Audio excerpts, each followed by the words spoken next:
Hello and welcome to In the Court of the Wenton King. It's the 80s. Sorry. Oh no! The 80s sucked, didn't they? But wait. Not for King Crimson. Discipline. 1981. Wow. This is, well, at the very least, every bit as definitive as Red. And in a sense more so. You know, you can't represent the 70s band definitively with Red. Not really, I don't think. You need some live stuff as well. But this represents King Crimson in such a fantastically perfect way, in that it is just a fantastic album of new stuff, of new different Crim, and yet it can't be definitive, it can't be their best album.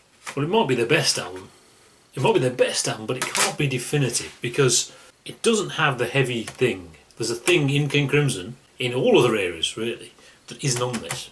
On those three 80s albums it's not there, and for that reason it can't ever be definitive. But maybe if there's one, maybe, but it depends on who. You know, maybe Power to Believe would be, I don't know. Having said that, you know, I should apologise for this review. This is the pathetic fawning review. Well, there's been plenty of that, but probably more so today, so sorry. Once again, they have reinvented the wheel, only this time it's actually quite a different wheel. The yin to Red's yang.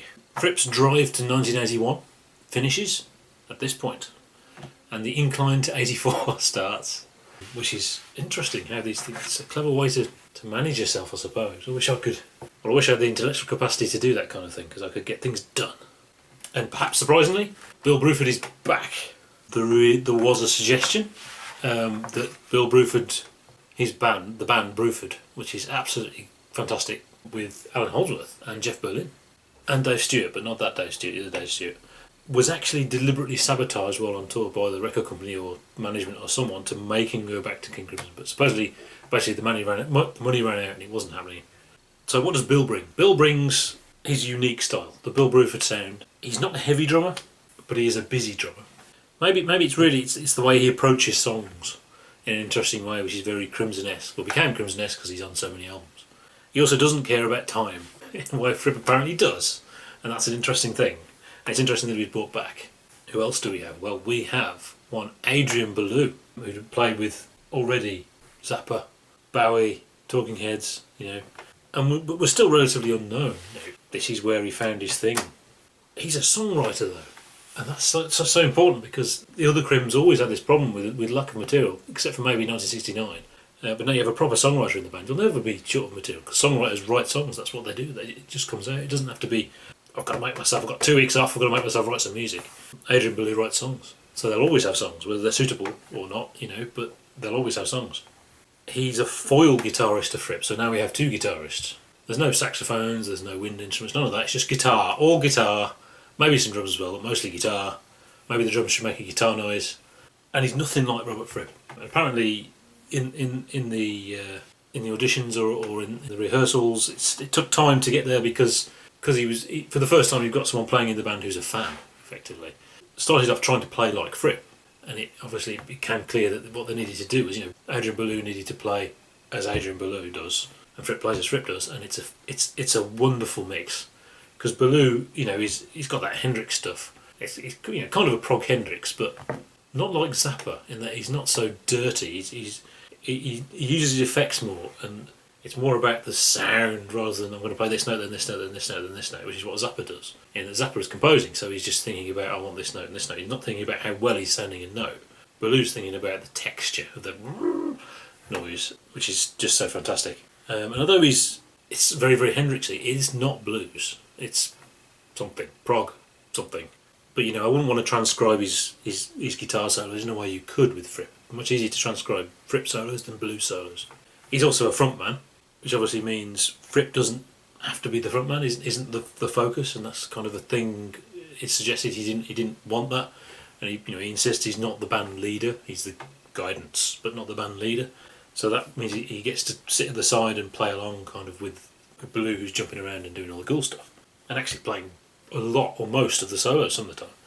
He's hugely creative. He's sort of fashionable, although right now, you know, the Talking Heads influence is very much talked about on this album. It has to be said, you know. But generally, you know, he's just this musical master who didn't have a home. You know, he was just so lucky that he's not got a band right now. Let's get him. which must be what David Bowie thought as well. Actually, he thought, well, I can poach him from Zappa. But he did join with a condition. Right straight away, the condition was he needed time to make his solo albums as well, which is fair enough. But that in itself became a controversial thing later. Right now, for this period, it might be the most stable, easygoing period of King Crimson, maybe, or the most exciting, everything's perfect kind of thing right now. But only for a bit, only for a year. But of course, the thing about Baloo is he's also got this fantastic voice. Technically better singer than Wenton. Doesn't have the raspiness and doesn't have the Europeanness of John Wenton's voice. But it's made up for the fact that he's got more range. And he can sing some wonderful melodic stuff. It's very, very melodic. And this stuff is more melodic. But we also have Tony Levin. Oh yes. My favourite bass player. It's easy to, people say, well, who's your favourite guitarist? And it's kind of, but my favourite bass player is Tony Levin. That's easy. I just love the sound of what he plays, and I like the albums he's played on. Obviously, he was Peter Gabriel's. He is Peter Gabriel's bassist, and has always been. But at this point, obviously, he'd been on the first 3 albums. I think initially Fripp assumed he would be too busy, and they did have to do auditions, and it was a nightmare. And I think Fripp gave up and went home, or went somewhere else, because he just couldn't take it anymore. There were so many of them. But then Tony Levin came in. Bear in mind, he actually loses money to play with King Crimson. He's so in demand as a session musician that he actually loses money to play with King Crimson. But he's so good and so versatile in that sense of being good. He can afford to choose what he wants to play on and what he does not want to play on. In some ways, he's probably the best musician in the band right now. And that's seriously saying something.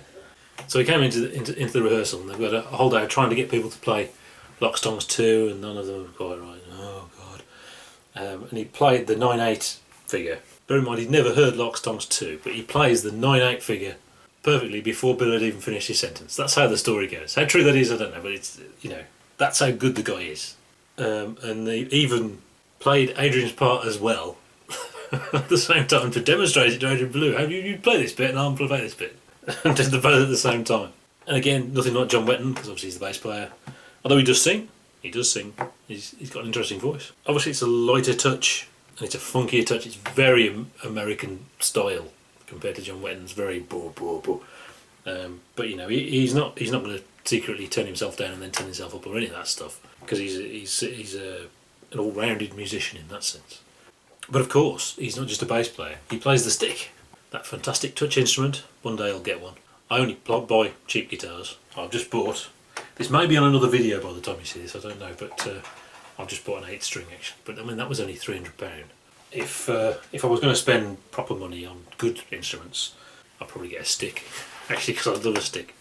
It's a 12-string touch thing, wonderful thing. Or is it 8? I think there's an 8 and a 12, or maybe that's war guitars, or I don't know. So yeah, there's Americans in the band. It's 50% American. They should be called foreigner. But those two fantastic musicians must have scared even Fripp and Bruford, because they're such great musicians. And things have changed in that, you had with the 71-72 band, people who were influenced by American music, who actually happen to be British, bringing that in there. But this is a different thing. They're not just blues based. I think because of their versatility, they're playing such a wide range of music, it's a different thing. And there's also this world music thing, which then was new, you have to remember. And although it's become a bit of a cheesy 80s cliche, at this point what King Crimson were doing is fantastic, and became part of later King Crimson albums as well. It's still there in 2016. I assume I haven't heard them in 2016, but they were in 2015 as part of the sound, and it can be traced back to a certain extent to Lock Stones 1 as well, the intro. So yeah, not only is it consistently brilliant and kind of perfect, it's the biggest change in the band's history. The biggest jump is from Red to Discipline. The band never changed so much between albums again. And this was a whole new thing. And the band was called Discipline. The next week I'm going to do one of the live shows, and they were actually billed as Discipline on their first show. Before, Fripp had to be sure he wanted to apply the name King Crimson to it. And it is one of those things where, fans will tell you, yeah, it is King Crimson. It is different. There is a lineage of something. There is a heaviness in there. It's not really the heaviness. But I mean, in Discipline, on the heavy bits on that, the riff there. I mean, that's definitely King Crimson, isn't it? The huge thing that was part of it as well was the gamelan thing, the interlocking guitars and all that stuff. King Crimson had never done that before, so it's not on those early albums, none of that stuff. That was a new thing they'd found. And I believe Fripp was originally experimenting with the League of Gentlemen. Not that League of Gentlemen, and not the League of Extraordinary Gentlemen either. The lyrics are a whole different new thing. And bear in mind, the lyrics were never...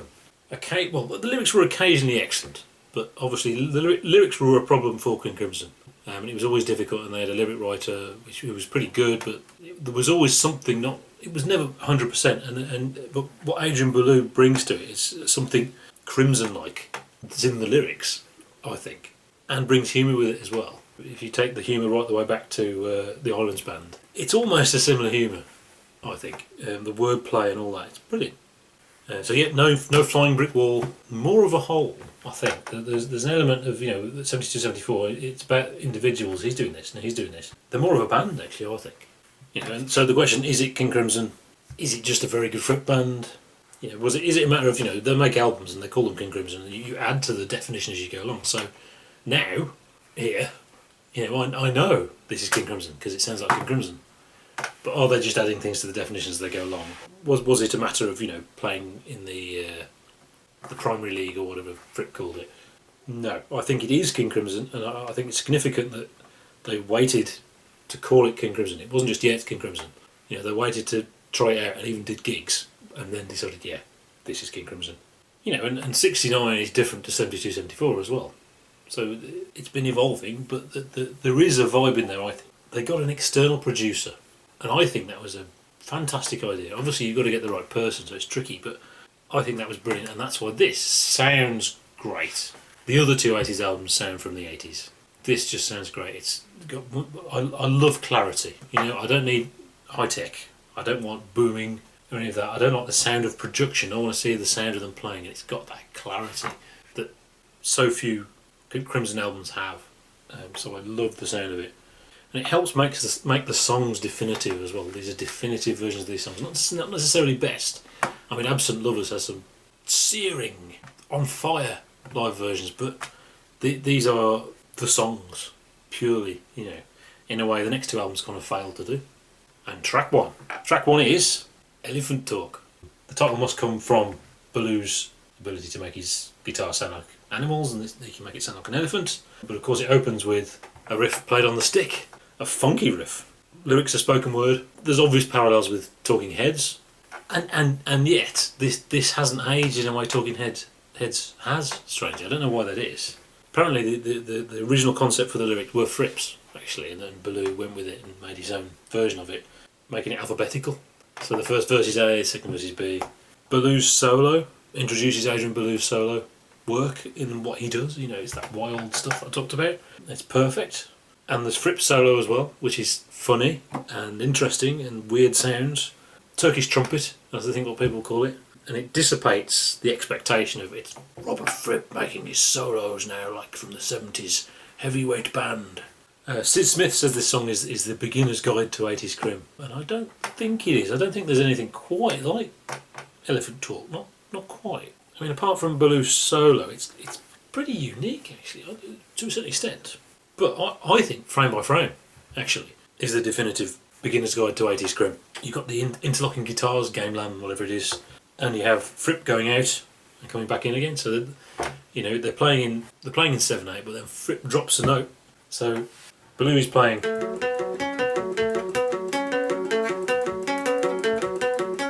and they're in sync to start off with. But then Fripp goes into,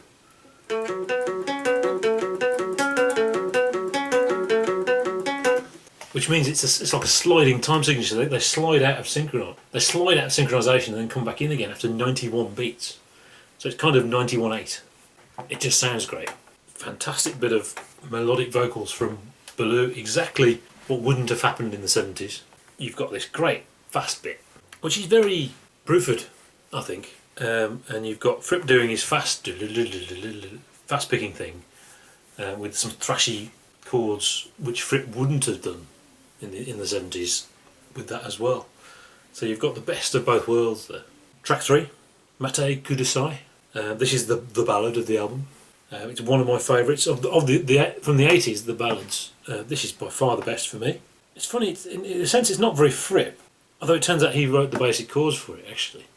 And then gave that to Baloo to make a song out of it. Although it feels very much like a Baloo song. This time, Baloo does seagull sounds, which is a bit easier to do seagull sounds, but it sounds great.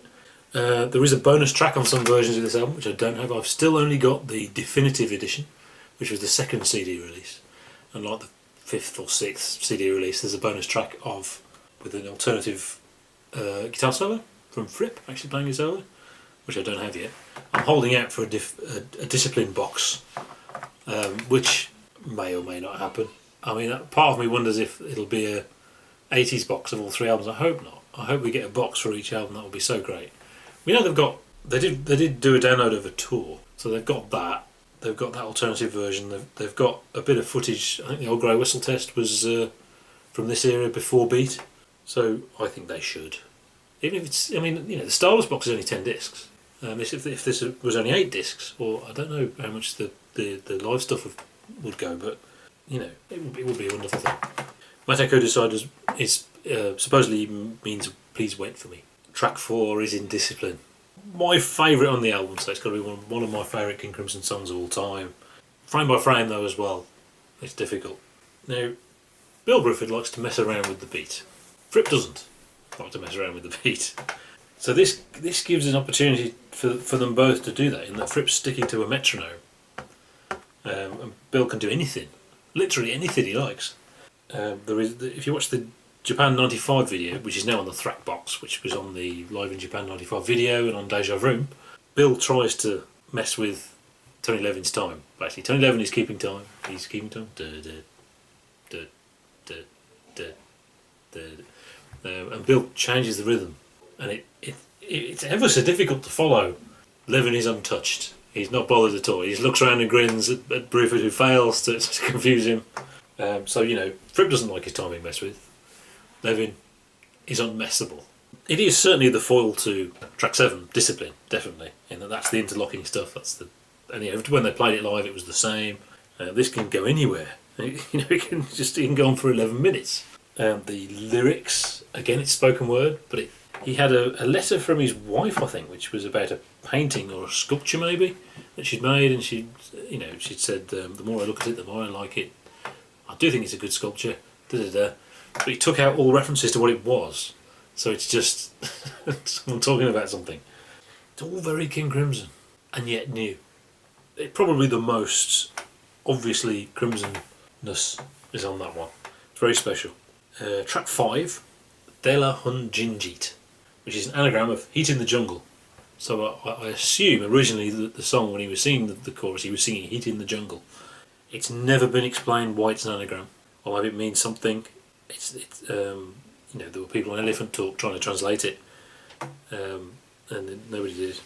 The Jungle of New York, obviously, because this is a New York album. Remember, Bill Bruford, when he joined, was given a reading list, but this time the reading list was a listening list. Listen to New York music, which he hadn't been listening to, and yet, of course, it was actually Heat in the Jungle of London, because this was in London. It happened because of they'd already got the subject matter, and so Adrian Belew had recorded a tape recorder of stuff. He held a gun in his hand, stuff like this.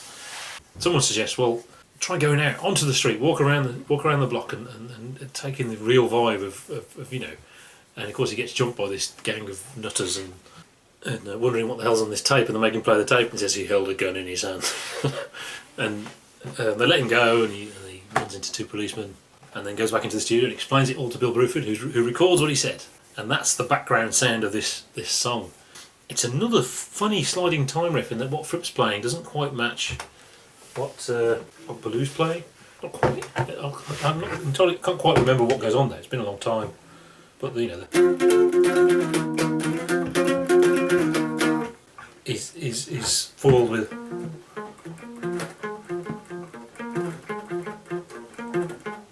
Something like that. I can't quite remember. It's been a few years.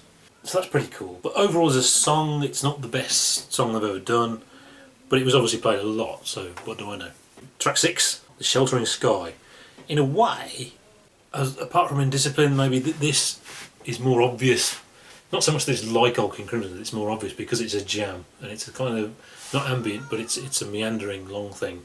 It's also explicitly world music. I mean, Bill's using a wooden block for the rhythm. Apparently the Sheltering Sky is from this pre-Beat era book, which became a thing I don't really know anything about. It's just a wonderful jam. You've got Fripp doing some stuff, and then there's this you've got, there's two sections basically, you know, you've got the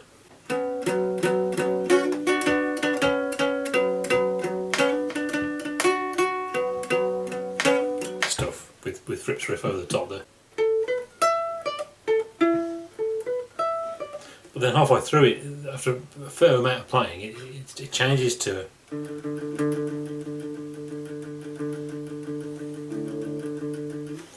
eventually reprises back into the original riff, and that's all it is. Apparently, it was a jam they recorded and then turned into a piece.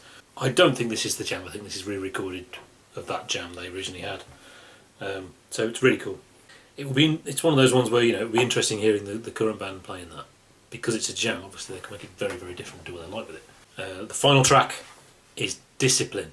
The title track, prototype, interlocking guitars. So in a sense, the prototype for this band, it was the first song they did. Apparently, actually originally written, or the rhythm, I don't know about the interlocking guitars, was written by Bill Bruford and Jeff Berlin, actually, which is interesting. But it is the prototype of that. So they took that and they did different things with it, which are kind of, so Frame by Frame and Neil and Jack and Me and Construction of Light are all, for me, more interesting than Discipline, which is where they created it. But it's still great. So yeah, Discipline. Absolutely sublime, absolutely definitive, but then not definitive, sort of. But it is an absolute must buy. In whatever version you're going to get of it, you need that album in your life. See you next week for Mole's Club. The Mole.